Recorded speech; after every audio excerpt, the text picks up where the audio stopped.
Tonight on the news, Vice President Shettima assures on Congo diplomatic ties.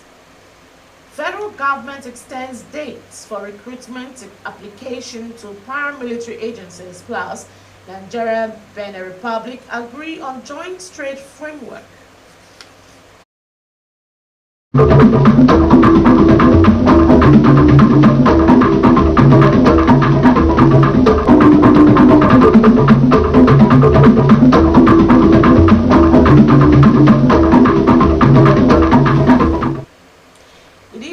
Welcome to Rstv World News. I'm Fito Benson Ajayi. Do you love and care about River State and her peace? Let's build and take her to greater heights. This is a task we must accomplish. You can watch our news live on YouTube and Facebook at Rstv Online. You can subscribe and click on the notification bell for updates on our live feeds. A 45-year-old woman and cancer victim in Mabong Friday Owa, who hails from Ukanafo, Akwa Ibom State, appeals for the sum of 1.5 million naira for radiotherapy. Son of the victim, Moses Ezekiel, made the appeal when he visited the news division of River State Television. Nnamdi Olumide reports. The victim, Mabong Friday Owa, is a hardworking mother and businesswoman who uses her resources to cater for the welfare of her family and other people around her. But her happiness was cut short when she took ill and was hospitalized 1 year ago. I've been sick since last year June. I spent all I have. They say it's good. They do the first surgery, do the second one. Now, it's first surgery they asked me to do. I don't do two. There is no money, nobody for help, no family, no husband, I'm a widow. Yeah, I need help. The son of the victim, Moses Ezekiel, explained that his mother has been sick for a long time before being admitted for a surgical operation at the River State University Teaching Hospital last year. He said it was after the operation that she was diagnosed with cancer and referred to Aswikbo General Hospital in Calabar for radiotherapy. According to him, the hospital is asking for the sum of 1.5 million naira to carry out radiotherapy on her, which the family could no longer afford, having exhausted all they have in the course of treatment. The family is appealing to well-meaning individuals, philanthropists, religious and non-governmental organizations to come to their aid, foot the bills, and save the life of this innocent and hardworking woman. So they say for them to operate it, they have to block her nose so that she'll be using intestine to go toilet. Okay. So after that now, they say we have to go undergo to surgery. And the money they were calling was very expensive. So after everything now, after the full surgery, they say that the thing has turned to cancer. And at this point now, we've sold everything, we don't have anything with us now. So where she is now, they later transferred to Asukpo Hospital as we are speaking right now. She's in Calabar. She cannot walk, she cannot move, she's lying down in pains. Okay. So at this point now, we don't have anything, and because of money now, we cannot start treatment.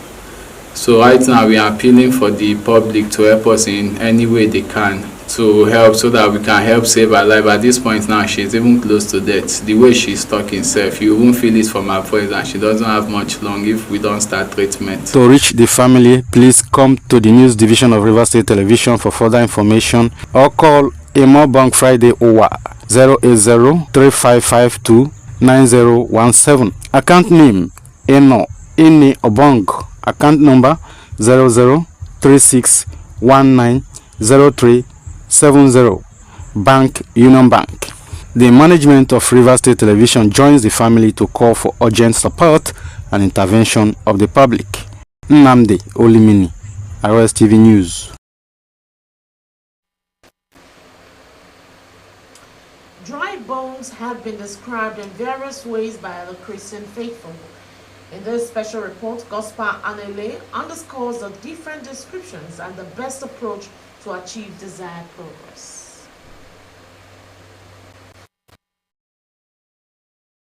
The popular scriptural verses in Ezekiel 37, God revealed to the prophet about dry bones, as the situation then was a challenge to the people living within the land of Israel. But the dry bones did not occur and end in the land of Israel, but has affected other countries, including Nigeria, following the political and socio-economic challenges that impede development and healthy living. I went to various worship centers within Port Harcourt Metropolis and its environs to get authentic biblical meaning of the dry bones and the valuable insights of the way forward of a people. These ministers shared their scriptural knowledge by saying that dry bones could be hardship, lawlessness, regard for animals than humans in a society, lack of repentance, and many more. About hopelessness.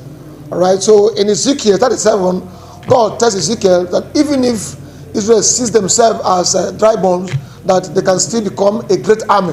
These bones, they were very, very dry. That means a state of hopelessness. There is nothing good that can come out of dry bones. There are some that are dry spiritually. It can also be dryness in the area of our health. It can also be dryness in the area of our finance, dryness in the area of our relationship. A man who has already dipped himself in sin. The ministers explained that no matter what the people are passing through at the moment, one with God is majority, noting that if anyone or nation will genuinely and diligently approach God in prayer, they shall certainly overcome challenges and have open doors, breakthrough, and testimonies. Trust in the Lord, they will stand and stand upright. But those that do not trust in the Lord, they will fall down. Because you put your trust in the Lord, and from today, help will come. Hope is alive. You will become a gracious person. You will become an overcomer in all that you do. I make a declaration over everyone that have felt God has forgotten him, that you are not going to prosper again, that nothing is working. Life has come. In the same manner, what is saying to us that if a man looks at himself as hopeless, as useless, as without future, God is able to, if he allows God, God is able to release a total restoration. So God is the answer to every dryness. Return unto him, no matter how far you have gone. Whether dryness in business, dryness in your health, dryness in your finance, dryness in your family life, in your pursuit, God is the answer. Individuals and countries should not be perturbed by the present challenges confronting them, but should hope and rely solely on the Creator, who has the keys to success, instead of relying on humans that can fail them anytime. Hence, with God, the dry bones shall rise again. God's power, Anele, Rstv News.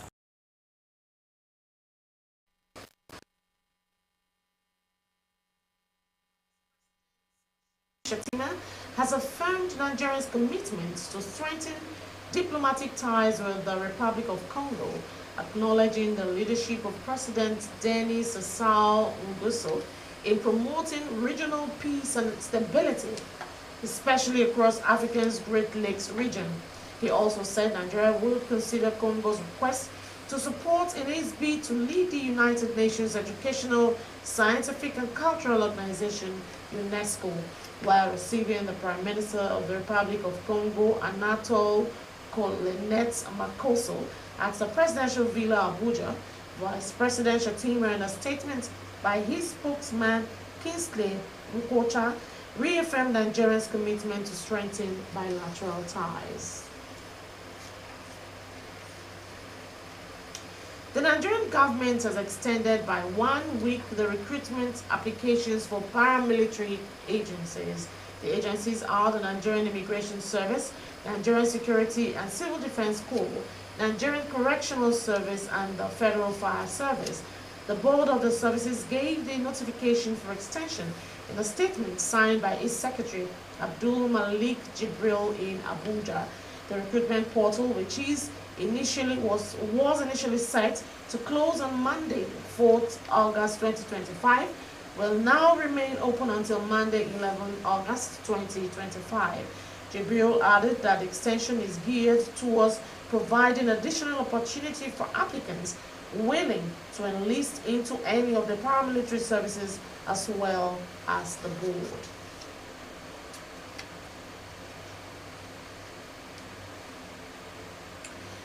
federal government, through the Ministry of Water Resources and Sanitation, has reiterated President Bola Tinubu's administration's commitment to boosting food security through strategic partnership with development agencies aimed at encouraging increased investment in food production across the country. According to the statement by the Director of Information and Public, Funmi Mwetinya, the Minister of Water Resources and Sanitation, Joseph Otsef, disclosed this when the newly appointed country representative of the Food and Agriculture Organization of Nigeria, FAO, Gudane Hussein, and his delegation paid him a courtesy visit in Abuja. He assured the delegation of the ministry's readiness through the Department of Irrigation and Drainage to collaborate fully with FAO in advancing food production in Nigeria in line with the renewed hope agenda and the mandate of the Federal Ministry of Water Resources and Sanitation. In a major step towards strengthening regional trade ties and economic integration, the Federal Republic of Nigeria and the Republic of Benin have agreed on a joint trade framework to eliminate trade bottlenecks. The framework is also to facilitate economic development and create new opportunities across both countries. The agreement was reached at a high-level meeting held at the Ministry of Economy and Finance, which brought together senior government officials and trade experts from both countries to chart a collaborative path towards efficient cross-border trade. At the event, Nigeria's Minister of Industry, Trade and Investment, Jumoke Oduwole, described the bilateral framework as a bold step towards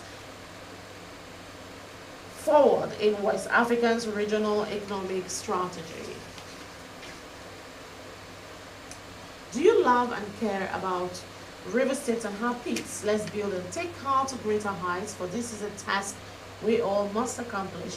You can watch Rstv News live on Facebook and YouTube at Rstv Online on our live feed. Still ahead on the news. Russia volcano erupts for first time in 450 years. And in sports, Afro Basket final, Tinubu assures the Tigers of full support in historic title pursuit. These and others will come your way after this time out. So don't go anywhere. This is Rstv World News. We bring you world-class news, accurate, first-hand, entertaining, balanced analysis. Rstv, Channel 22 Port Harcourt.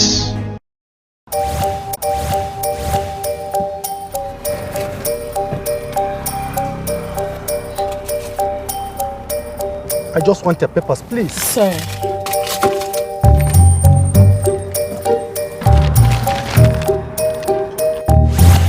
Salary don't enter. Yes, so. And Monday never even reach sef. Na salary plenty, oh. No wonder I no gree collect roja from my hand. Shut up, sir.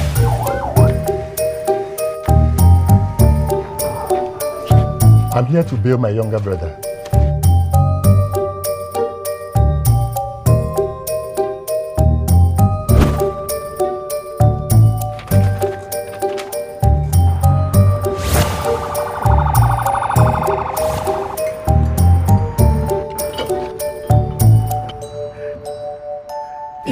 Happen. With good laws, Proper funding, training, and cooperation. if it happen.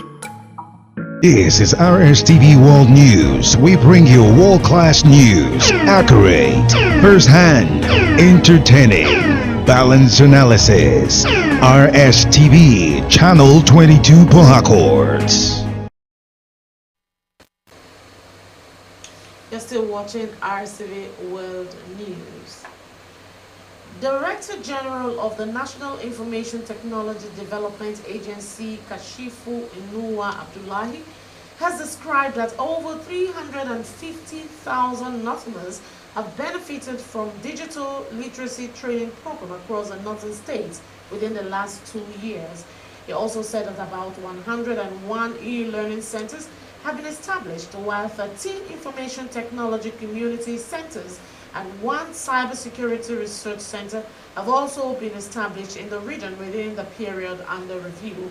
Abdullahi spoke in Kaduna during a two-day interactive session on government-citizens engagement organized by the Sir Ahmadu Bello Memorial Foundation. He noted that the deepening digital literacy, accelerating innovation, and expanding technology infrastructure are priority programs of the present administration. Russia's emergency authority has said a volcano erupted for the first time in 450 years in eastern Kamchatka region, days after one of the strongest earthquakes on record hit the region. Pictures released by Russia's state media show a towering plume of ash spewing from the Krashenikov volcano. Kamchatka Ministry of Emergency Situations said in a post on Telegram that the plume is estimated to have reached an altitude of 6,000 meters and is spreading eastward towards the Pacific Ocean. And in sports, President Bola Tinubu has pledged his full support to Nigerian senior women's basket team, the Tigers, as they prepare for the finals at the 2025 FIBA Women's Afro-Basket Tournament in Abidjan, Cote d'Ivoire. In a congratulatory message on Sunday, President Tinubu hailed the team's remarkable achievement after a gratis 7-5, 6-8 semi-final victory over longtime rival Senegal, marking their 7th consecutive win over the West African foes and securing a place in their 5th straight Afro-Basket final. He reserved special praise for head coach Rena Wakama, the Tigers' first female coach, whose leadership the president said continues to lift the team to greater heights, and assured the players that his administration stands firmly behind them in their quest to lift the Afro-Basket trophy for the record-extending 7th time. The body of late Senator Jackson Gemini Myanmar have been buried at the Berseri Cemetery in Bani local government area of River State. Gaspar Anele covered the funeral.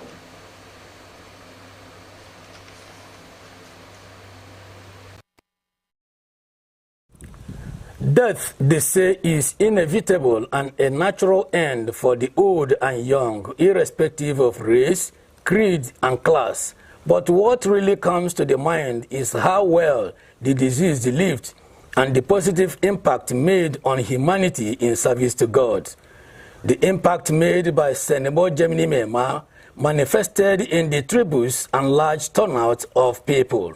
Ministering at the funeral service, the General Overseer of God's Chapel of Blessing Ministries International, Apostle Jonathan John Hart, cited Ecclesiastes 3 verses 6 to 10, stressing that the 74-year-old Gemini Myanmar had finished his race and gone to meet his Creator, as he advised the living to repent from their evil ways, because there is a day of reckoning and hell is real.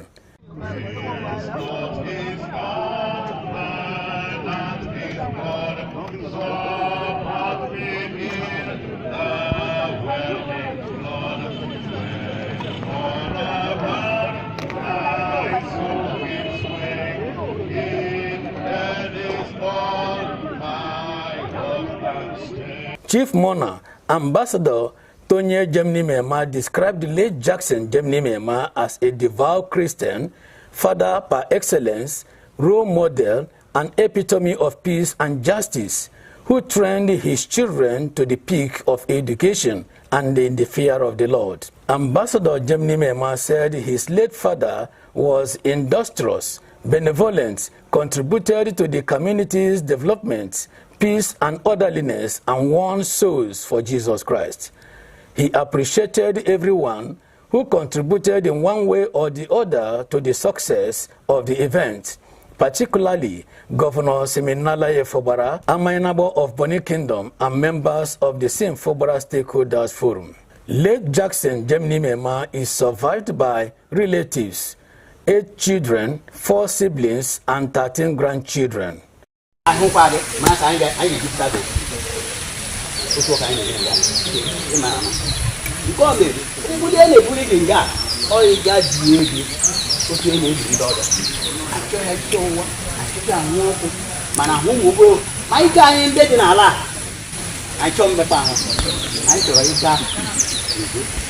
God's Power Anele, Rstv News. Do you love and care about River State and our peace? Let's build and take her to greater heights. This is a task we must accomplish. You can watch Rstv News live on Facebook and YouTube at Rstv Online on our live feeds. To end the news, a recap of some of the major stories. Vice President Kashim Shettima has affirmed Nigeria's commitment to strengthen diplomatic ties with the Republic of Congo, lauding the leadership of President Denis Sassou Nguesso in promoting regional peace and stability across Africa. Secretary of the Civil Defense, Correctional, Fire and Immigration Service Board, Abdul Malik Jibril, has announced the extension of the recruitment applications to paramilitary agencies to provide additional opportunities for applicants willing to be enlisted into any of the paramilitary service. We also brought to you a report that the Federal Republic of Nigeria and the Republic of Benin have agreed on a joint trade framework to facilitate economic development and create new opportunities across both countries. That's the news. Thanks for being a part of it. I'm Fito Benson Ajayi. Good night.